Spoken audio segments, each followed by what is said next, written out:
This is just a short video to show you how easy it is to make a narrated presentation using a minimum of tools on a Windows-based system.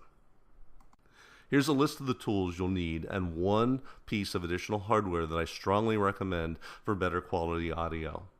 You don't need the Microsoft Office suite. I'm using IBM Lotus Symphony, which is a free download. If you don't have Movie Maker installed, it's a free download from Microsoft. If I can borrow my daughter's MacBook for a few hours, I'll show you how to do the same thing in that environment. The first thing to do is to create your storyboard. This is easy to do with a series of screen captures pasted into a presentation. It's simple to do a screen capture. Just have what you want open on your screen with the mouse off the bottom and click Control Print Screen. Have the presentation open and paste the image with a Control V.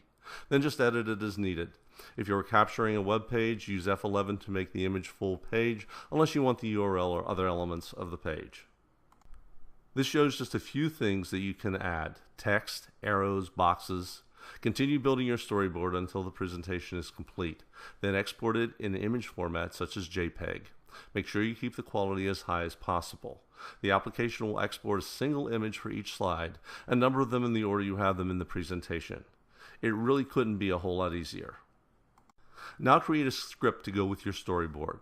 This can be optional, but I really find it useful unless you know exactly what you want to say on each panel of the storyboard. It can also be used to produce closed captions with other applications such as Camtasia. Now it's time to record your script. I've used the sound recorder with a good USB microphone for better quality. I recommend recording the audio for each panel separately and storing them with the same number as the image to make the editing easier in Movie Maker. For more audio options, especially in post-production, Audacity is a free application that I recommend. Now it's time to put the two elements together, the images and the audio. Open Movie Maker.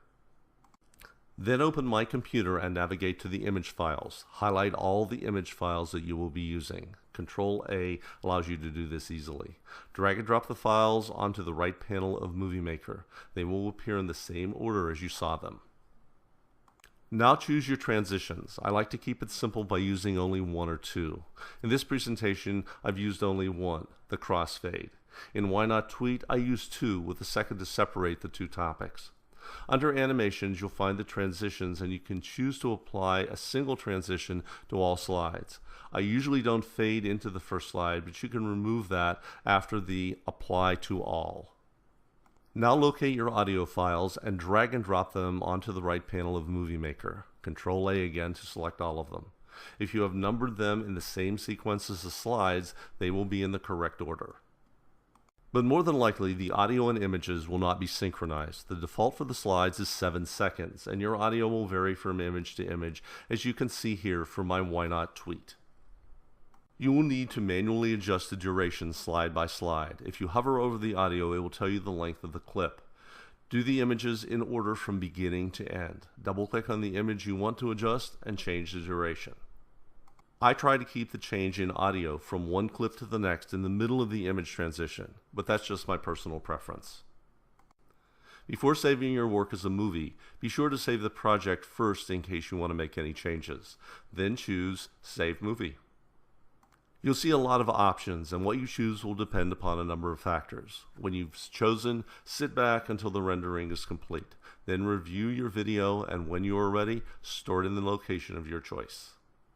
That's all there is to it. Give it a try with a few images to start, and you will progress to more detailed and complicated narrated presentations quickly. Thanks for your time. Feedback is always welcome.